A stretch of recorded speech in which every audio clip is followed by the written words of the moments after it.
World War II is marked as the deadliest conflict in human history, consuming more than 75 million lives within a span of just 6 years. The Nazi Germany surprised many around the world when it suddenly invaded Poland. One fact that is often overlooked while studying World War II is that some European countries opted to stay neutral during the deadly war. However, it was one of those conflicts where there wasn't much choice available to smaller countries. One such country was Norway, which, despite being neutral, fell to the German Blitzkrieg. Many fierce battles were fought between the German and Allied forces in an attempt to take control of the Scandinavian country, but one of them was no less than hell when a special Commando assault unit of the British Army took on the German 5th Alpine Division. The Commandos were tasked with a mission related to a new technology being used by the Germans, and their efforts proved influential in changing the course of the conflict in favor of the Allied forces. But before we dive into the story of valor and gallantry by the 30 Commando Assault Unit, let us first see how exactly a Scandinavian country that wanted to stay neutral in World War II fell into the fire of the conflict. Norway declared that it would stay neutral in World War II, but both Germany and the Allies ignored this announcement. When the war began, Germany started to import iron ore from Sweden through Narvik, a port in Norway. Britain knew that Germany could not be allowed an uninterrupted route to the Swedish iron ore, so the British troops planned to lay mines along the Norwegian coast. A German ship was also captured in Norwegian waters when British sailors boarded Altmark. Germany didn't like these interruptions, so it decided to invade Norway. The invasion came as a surprise to both Norway as well as the Allies. On the 9th of April 1940, Oslo, the capital of Norway, and many Norwegian ports were seized by the German troops. The Allied forces tried to intervene on land, but they were outnumbered by the German Wehrmacht. Before getting invaded by Germany, Norway feared Britain more. It did not want war with Great Britain at any cost, and the same was known across the government ranks as well. Scandinavian countries were offered a non-aggression pact by Germany in April 1939.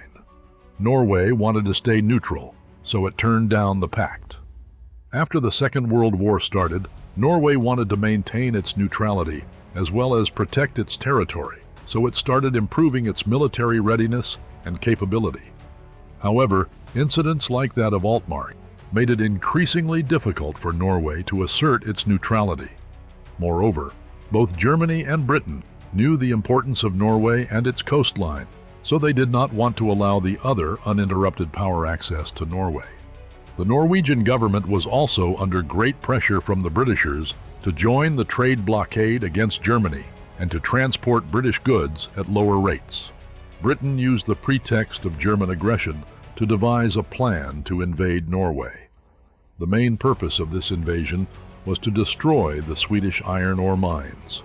The Allies also thought that opening a front in Sweden would divert Germany's attention from France and might enable the Allied forces to push the Wehrmacht out of France.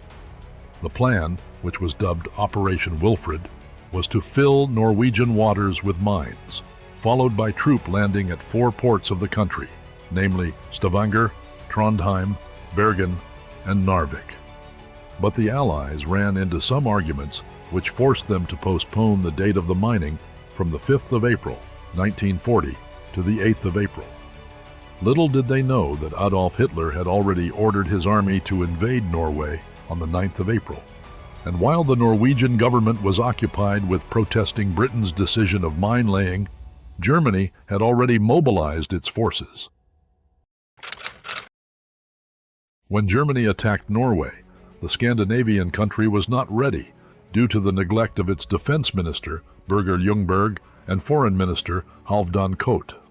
To make matters worse, the British Navy failed to make material contact with the German invasion fleet because of a major storm. Norway was attacked by both sea and air as Germany initiated Operation Weserübung. Initially, 10,000 German troops landed in Norway.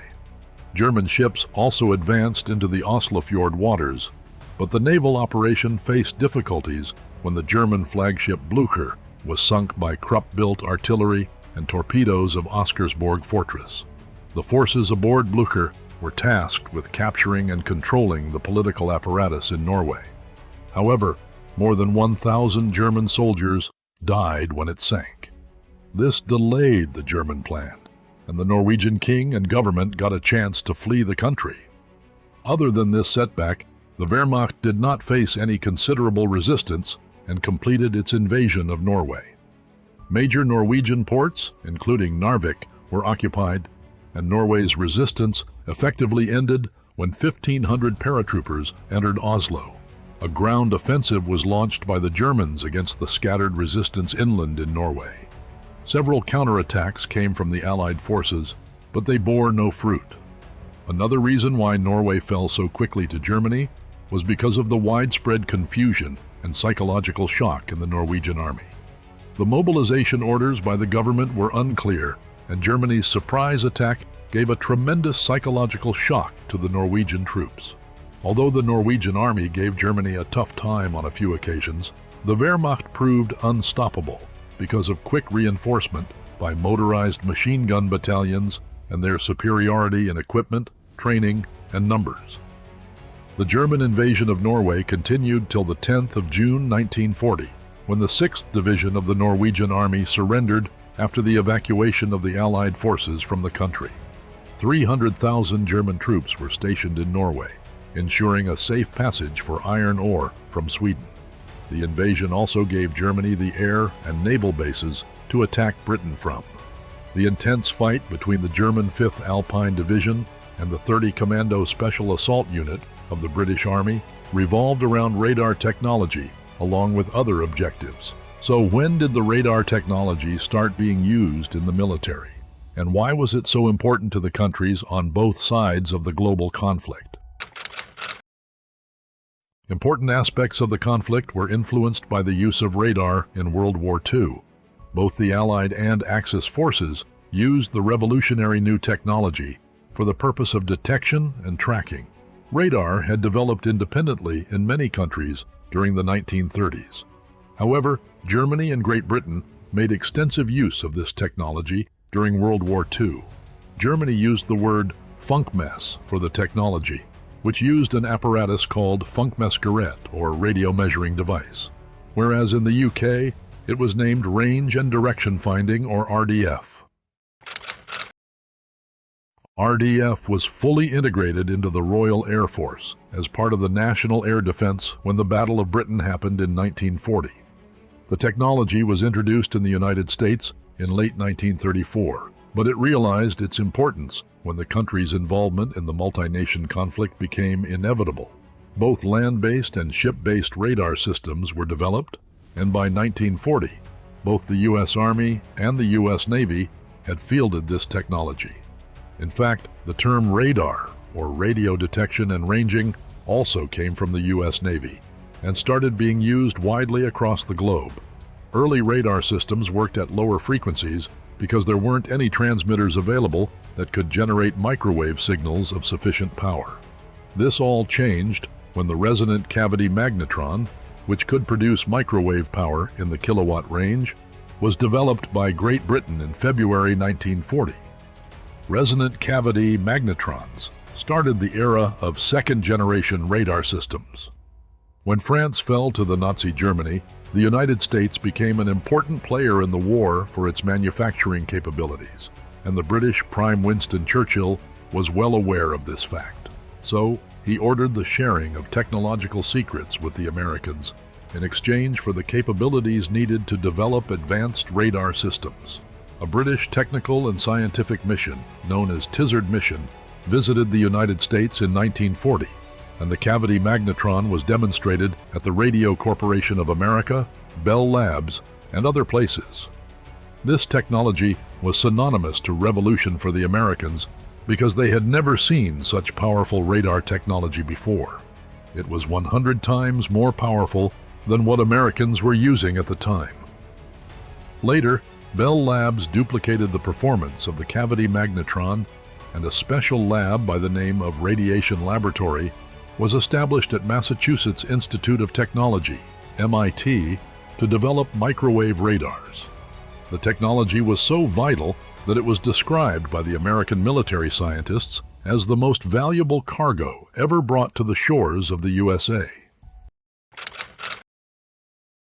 While the Allies worked on improving their radar technology and integrating it in their defense system, the Germans also used sophisticated radar systems during World War II. The two famously used systems included Würzburg and Freya.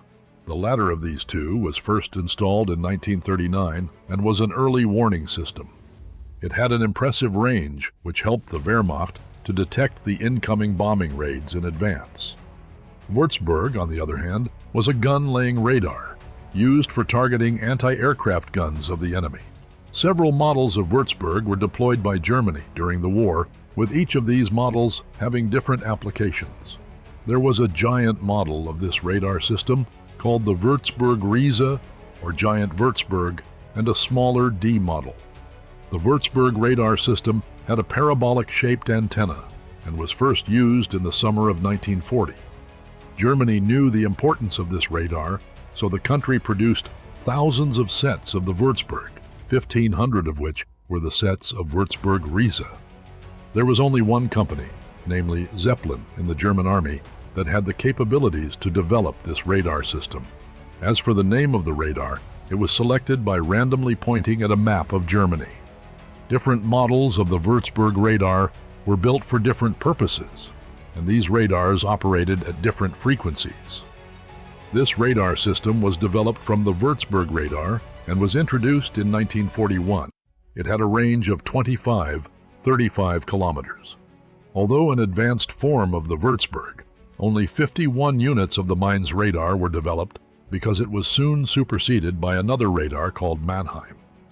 This radar was an advanced version of Mainz. It could accurately control flak guns, but Mannheim radar wasn't deployed in large numbers as it proved costly and time-consuming to produce this radar. It is estimated that Mannheim used to take 3 times the material and time to make as compared to Würzburg. Freya was another radar system developed and used by Germany on a large scale during World War II. It came in different variants: FUMG 450, Freya or FUMG 41G was an early warning radar, but it was 2D, meaning it couldn't give information about the height of incoming threats. Freya Farstuhl was the 3D version of Freya radar and could measure the height of the incoming threats as well. However, it provided only a rough estimation of the height. Germans then developed Freya Egon. The system in Egon is on a similar principle as in the Oboe navigation system by the British. This radar system was used in bombing raids over the USSR and England and had a range of up to 250 kilometers. The Germans wanted a radar that had an even longer range than that of the Freya. This desire led to the development of Mammoth and Wassermann. Mammoth had a longer range, but it was not as easy to build as Freya. It took a lot of time to build the Mammoth, and they needed to be mounted on bunkers. This made the Mammoth radar vulnerable to air attacks. Then came Wassermann, which was smaller than Mammoth, which made it harder to locate and to be built quickly. Although a range of 400 kilometers was targeted in Wassermann, the radar could go to only 300 kilometers at best, which was just a little over that of Freya. The radar technology was what was the center point of the deadly battle between the German 5th Division and the 30 Commando Assault Unit. But before we go into the fighting, let's see what this particular group of British soldiers specialized in and how it evolved over the years. Although the 30 Commando Assault Unit was formally formed in 1942 after a proposal by Commander Ian Fleming of the British Army, different cinematic pieces, like the Age of Heroes, made on this special group of soldiers suggests that they were put to work from as early as 1940 when Germany occupied Norway. The proposal given by Ian Fleming included the formation of an intelligence assault unit, which would function on the same pattern and carry out similar operations as those by the German Abwehr Commando units. Fleming's proposal was approved by the Combined Operations Headquarters in July 1942. The primary objective of the 30 Commando Assault Unit was to carry out covert operations into enemy territory ahead of the advancing Allied forces and gather important intelligence in the form of equipment, codes, enemy personnel, and documents. In 1942, the 30 Commando Assault Unit was primarily tasked with gathering signal intelligence, which included information on Enigma machines and codes, which were being used by German forces for communication. The unit was also given the objective of gathering intelligence on the Wehrmacht's radar, weapons, mine, and torpedo technology. The 30 Commando Assault Unit was sent to North Africa, where they linked up the 1st and 8th Armies. They were a small but highly mobile force and gathered information on Enigma, radar, and weapons technology used by Germany during World War II. The code breakers at Bletchley Park and senior intelligence officers knew the importance of the intelligence that was being sent by the unit. Therefore, a further expansion of the unit was ordered. From North Africa, the unit moved to Sicily, Italy, Corsica, Yugoslavia, and the Greek islands. It worked both with the front-line units of the Allied forces as well as independently by raiding enemy naval facilities along the Italian coast. After completing important missions in Italy and adjacent areas, the 30 Commando Assault Unit moved back to the UK to prepare for D-Day, which marked the beginning of a comprehensive counteroffensive by the Allied forces. More men and vehicles were added to the unit, making it one of the most mobile units of World War II. The 30 Commando Assault Unit continued performing their duties before being disbanded in 1946 after the conclusion of World War II. Let's now talk about one of the most important operations carried out by 30 commandos, which helped the Allied forces get their hands on important information regarding the war technology used by the Germans. In 1940, Major Jack Jones met Lieutenant Commander Ian Fleming, who gave him information about Operation Grindle. It was a secret intelligence operation that the British Army intended to carry out in Norway. Major Jones was also informed that Lieutenant Steiner Mortensen of the U.S. Marine, who was also present in the meeting, would be assisting in Operation Grendel because of his Norwegian background.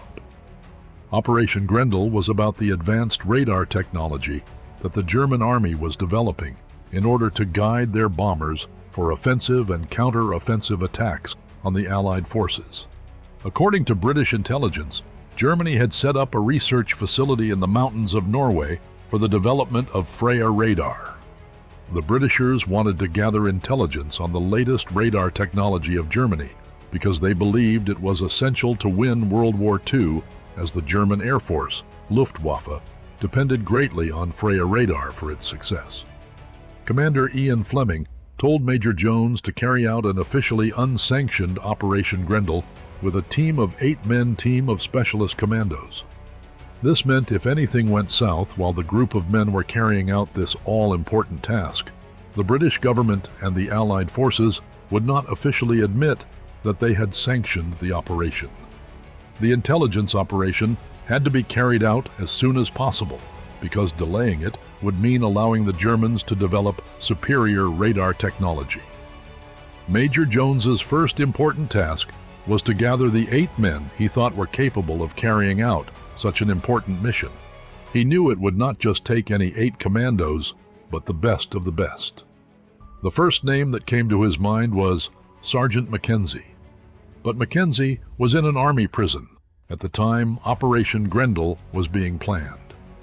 Mackenzie, as brilliant a soldier as he was a rule breaker, and this habit had put him in trouble many times before as well.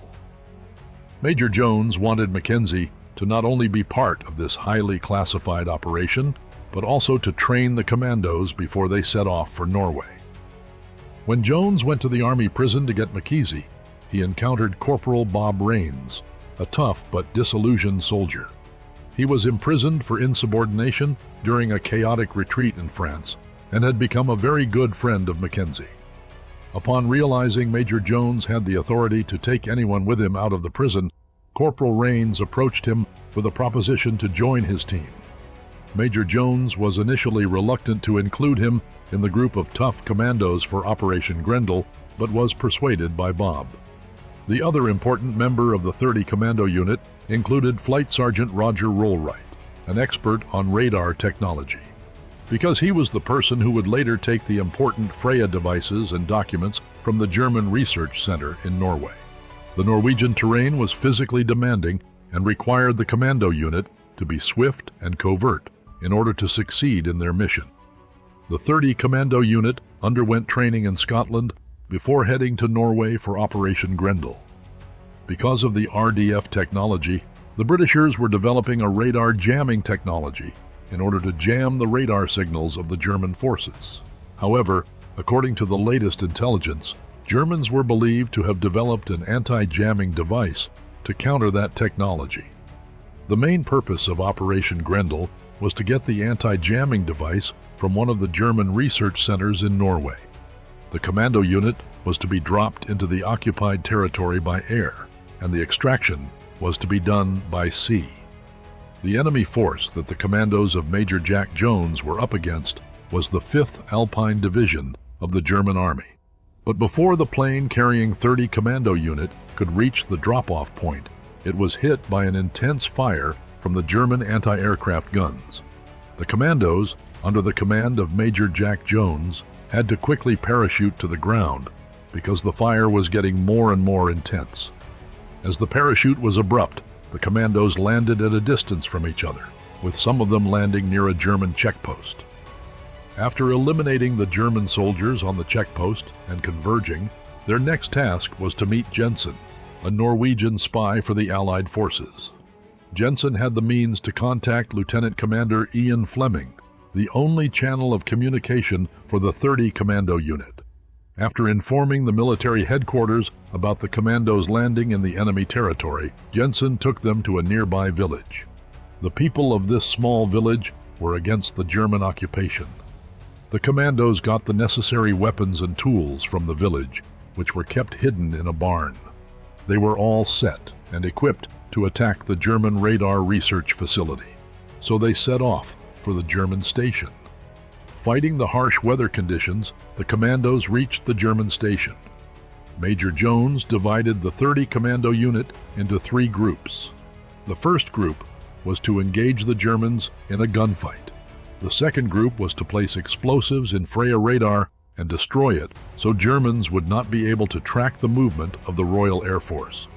The third group, which included Major Jones himself and Flight Sergeant Roger Rollright, had to gather the necessary equipment and intelligence from the German research facility while they were busy fighting the second group. The 3 groups had to execute their missions in perfect synchronization in order to get out of the German station alive because they were heavily outnumbered. The Germans were taken by surprise when the 30 Commando unit attacked them. The attack was carried out so well that the Germans thought they were fighting a force as big as them, and not just 8 soldiers. All hell let loose the next few minutes. There was intense fire from both sides, and grenades were used like never before. Even though it was a tough battle, the 30 Commando unit successfully destroyed Freya radar, but more importantly, got the intelligence they were looking for. Now came even the harder part of the mission, evacuation. According to the original plan, they were to be evacuated by a submarine. However, the mission turned even more difficult when they had to change their evacuation plan. They were informed by a helpless Lieutenant Commander Fleming that evacuation by sea was no longer possible. Major Jack Jones was ordered to cross the Sweden border with his men after they had achieved their objectives. The problem with the new evacuation plan was that the nearest border crossing would take 3 days for the commandos to reach, and Germans were going to come after the Commando unit with all their force and resources, and that's exactly what happened. They soon caught up with Major Jones and his team, and another gunfight started. Fighting both the Germans and the harsh Norwegian weather valiantly, the commandos were able to cross into Sweden, along with the intelligence they had come to gather. But the success of Operation Grendel did not come without a cost. It is believed only 2 to 3 soldiers made it to Sweden alive, and the rest of them, including Major Jack Jones, died in the line of duty. Commandos became an important part of Great Britain's war strategy against Germany, especially in occupied Norway. Many operations similar to that of Operation Grindle were carried out in Norway, which helped change the course of war and its outcome eventually. These commandos, like the 30 Commando Assault Unit, were trained in Scotland before being sent on their missions. Let's discuss some of the major commando operations by the British Army in occupied Norway. For this operation, on the 4th of March 1941, commandos were transported to the shores of Norway by the Royal Navy. These commandos were joined by the soldiers of the Royal Norwegian Navy and moved towards Lofoten Islands. The objective of this mission was to damage the German establishments in Norway. It is worth noting that after the government of Norway went into self-exile, Germany installed a dummy government of Vidkun Quisling in the Scandinavian country. So, during the course of World War II, people who supported this collaborationist government, or occupation of Norway by Germany, were known as Quislings. Lofoten Island had factories as well as ships, which were being used by German forces to carry out attacks on Allied forces. The commandos destroyed 800,000 gallons of oil and glycerin along with several factories. Not only this, 11 ships that carried around 18,000 tons of supplies for the German forces were also destroyed during the operation. The commandos came back with 228 German prisoners of war, several Quislings, and 314 Norwegians who supported the Allied forces and wanted to help the war effort. Not even a single commando got injured or killed during this operation. The only injury that the British Army suffered was when an officer accidentally shot himself in the foot, but he wasn't a commando. The most important discovery of this operation was a set of wheels that was being used for the Enigma machine and several code books. These secrets helped the code breakers at Bletchley Park make great progress in deciphering the communication codes that Germany was using during World War II. The Allied forces gained a massive advantage by this intelligence gathering, and the operation opened gates for several other raids in the occupied territories. Another operation by the name of Archery was launched in December 1941.